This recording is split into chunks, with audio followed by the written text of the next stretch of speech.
sabedoria, trouxe paz, edificou, construiu e edificou este lugar, um lugar chamado a casa de Deus, o templo sagrado. Quando nós chegarmos lá, irmãos, é coisa gloriosa. Glória a Jesus. Meus amados irmãos, chegamos no momento da palavra aberta para ouvir a tua voz. Usa o teu filho como o seu tempo usado de forma clara, precisa, concisa. Tinta, impresso. Todavia, esse livro não é um livro comum. Aceita a presença de Deus aí, irmãos. Aqui é apenas um ensaio. Porque quando nós chegarmos lá, irmãos, é coisa gloriosa. Glória a Jesus. Meus amados irmãos, chegamos no momento da palavra de Deus. Pastor, agora Deus vai falar comigo? Não, Deus já está falando com você. Deus apenas continuará falando com você. Amém, irmãos? Que coisa linda, irmão. Glória a Deus. Glória a Jesus. O presbítero Regino vem orar ao Senhor. O pastor Sérgio Takahashi estará ministrando a palavra de Deus. Aleluia, Jesus. Bendito é o teu nome, Jesus. Oremos, nosso Deus, eterno Pai, louvado seja o teu nome. Nós te agradecemos, Pai, pela sua manifestação tão poderosa nesse lugar. Pai, a sua presença é tão hábil que nós sentimos o impacto da tua presença, Pai. E nesse momento, Pai, que nossos corações já estão abertos para ouvir a tua voz. Usa o teu filho como o seu tempo usado de forma clara, precisa, concisa. Que ele venha trazer o avivamento, a palavra, a exortação, o que o Senhor tem para os nossos corações, Pai. Abençoe o teu filho, derrama da tua graça, do teu favor, no nome poderoso de Jesus Cristo de Nazaré. Amém, amém. Aleluia, E vamos ver, nosso querido pastor. Agradecemos em nome de Jesus. Aleluia. Aleluia. Paz, Senhor, irmãos. Amém. Pode tomar os seus assentos, por gentileza. Irmãos, antes de nós, você pode aí procurar na sua Bíblia, Provérbios capítulo 4, enquanto você vai procurando, enquanto você localiza o texto. Quero aqui, primeiramente, agradecer a Deus pela oportunidade que Ele nos franqueia de estarmos aqui nesta noite, esse culto. Irmãos, essa última apresentação que esse teatro, nessa peça que foi aqui apresentada, ela foi literalmente uma mensagem, né, para o nosso coração, para o coração de todos nós que estamos aqui reunidos nessa casa de oração para adorarmos o nome do Senhor. Então, sou grato a Deus pela oportunidade. Quero também aqui agradecer ao pastor Haroldo, que nos fez o convite, e nós aceitamos estarmos aqui, porque nos sentimos alegres por nos reunirmos aqui para adorarmos o nome do Senhor. Também agradeço o pastor Edevaldo, que é o nosso pastor setorial. Ele me mandou uma mensagem quando estava voltando ali para Caquegal, falou: estamos orando. Eu falei: pastor, ore mesmo, esteja orando para que Deus derrame de sua bênção, de sua graça sobre cada um de nós. E nós estamos aqui, até comentei com o irmão Mamoro, falei: essa semana estou me sentindo mais jovem, né? Porque Aleluia, ontem foi Jesus. o congresso dos jovens ali na congregação de Tacaoca, e hoje nós temos aqui mais um congresso de jovens. Cada congresso de jovens que a gente participa, a gente rejuvenesce talvez uns 5 anos, tanto que eu estou um adolescente, né? Mas nós louvamos a Deus por podermos participarmos junto com eles aqui nesse 33º aniversário, o congresso da mocidade local. Esses dias foi o geral, foi uma bênção de Deus, né? Eu não pude estar presente ali para participar, estávamos atendendo a congregação, mas nós acompanhamos via as transmissões que os irmãos ali postaram, né?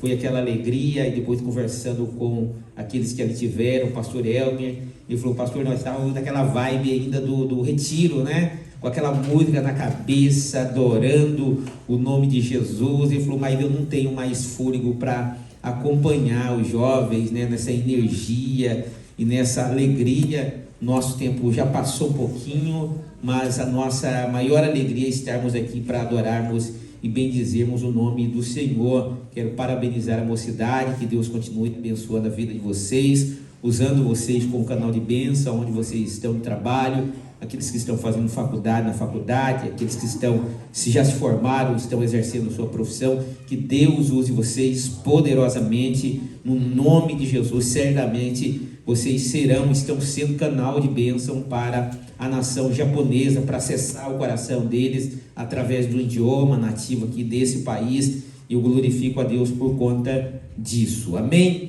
Irmãos, nós vamos ler o texto que está em Provérbios, capítulo de número 4. Nós vamos ler apenas o versículo também de número 23. Provérbios, capítulo de número 4. Todos encontraram o versículo de número 23 da palavra de Deus. Prova de que eu não sou mais tão jovem, eu tenho aqui a testemunha fiel, o óculos que testifica que os meus olhos já envelheceram um pouco. Amém? Provérbios capítulo 4, versículo 23, diz assim: guarda com toda a diligência o teu coração, porque dele procedem as saídas da vida.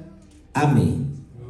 Irmãos, desde quando o pastor Haroldo nos fez o convite e ele, na sequência, ali nos mandou o tema, eu falei, pastor, já manda o tema para a gente já ficar pensando, né? Para a gente ficar meditando nesse texto da palavra de Deus. E aí, na sequência, ele já enviou para mim o cartaz ali, e a gente já ficou pensando nesse tema e fiquei memorizando, fiquei remoendo, pensando, examinando, avaliando, porque a Bíblia de Deus, embora seja um livro impresso, escrito em folhas de papel, com tinta, impresso, todavia esse livro não é um livro comum. A prova disso é que nós vemos uma perseguição incomum em relação à pregação das mensagens que estão dentro desse livro. Isso é a prova cabal de que esse livro não é qualquer livro. Um livro, irmãos, como esse, em muitos lugares não podem ser lido, as pessoas não podem nem mesmo mencionar que o tem, talvez em suas casas, porque elas serão perseguidas, elas serão cerceadas o seu direito de liberdade. E partindo desse pressuposto de que esse livro não é um livro comum, e nós temos a plena certeza disso, que ele é um livro divinamente inspirado e tem as revelações de Deus para a nossa vida, para nos ensinar, para nos corrigir, para nos orientar, é como uma bússola, né, para aquele que está em alto mar, para aquele que está navegando. Ele precisa de uma bússola para o direcionar, para apontar para ele o caminho. E para nós, no tocante à nossa fé, nós também temos a bússola da nossa alma, que é a palavra de Deus.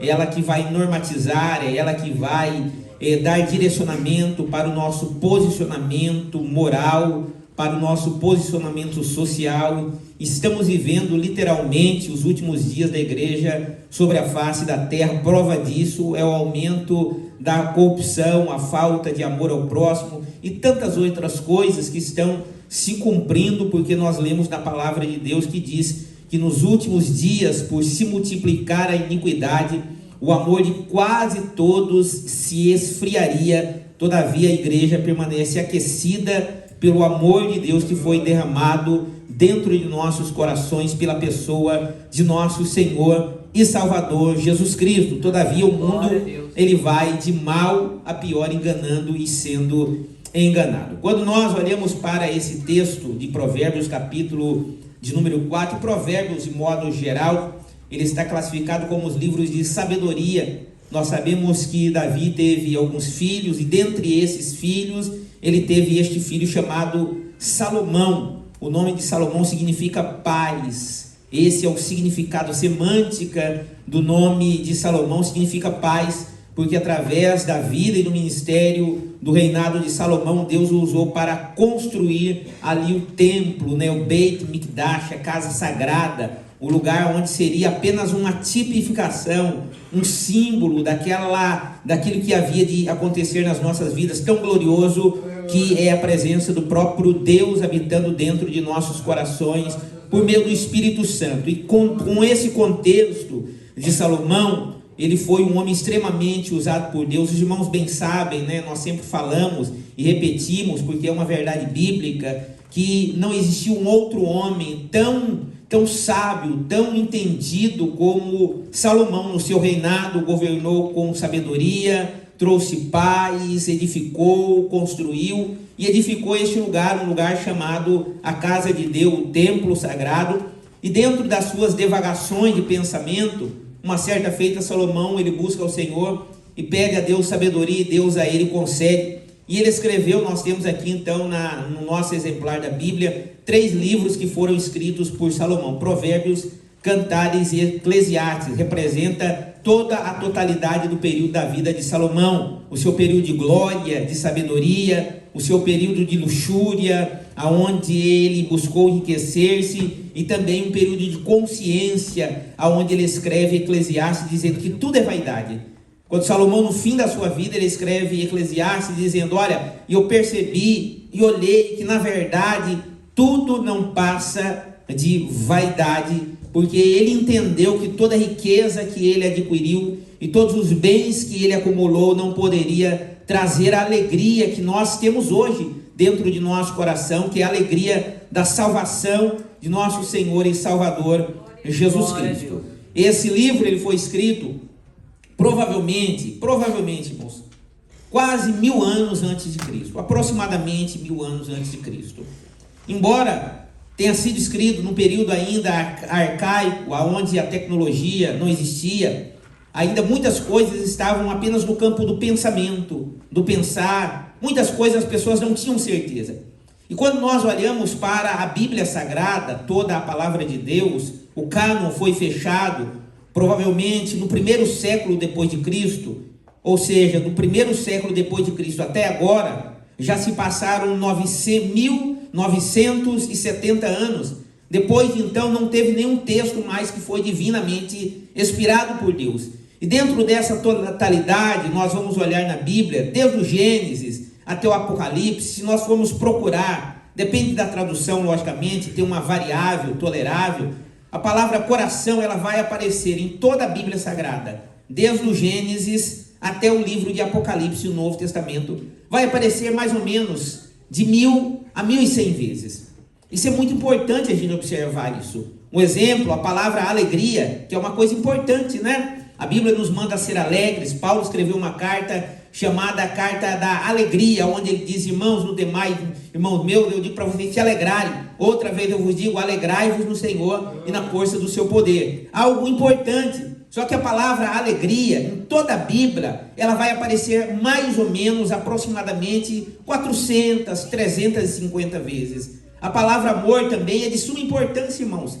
Nós só sabemos o sentido real do amor através da palavra de Deus, através das Escrituras Sagradas. O amor é de suma importância, porque se não fosse por conta do amor de Deus, nós não estaríamos aqui. Porque a Bíblia vai dizer lá em João, que é um texto áureo do Evangelho de João, no capítulo 3, versículo 16, vai dizer que Deus amou o mundo de tal maneira ao ponto de dar o seu único filho. Ele não deu o seu segundo filho, ele não deu o seu terceiro filho, ele deu o seu unigênito, o seu primogênito, por amor de cada um de nós. Ou seja, o amor é extremamente importante para a nossa vida cristã, para a nossa comunhão. Sem o amor, irmãos, nós não conseguiríamos de fato servir a Jesus, porque nós estávamos vivendo em tempo de guerra. Todavia, a palavra amor, ainda que ela tenha essa importância em toda a Bíblia,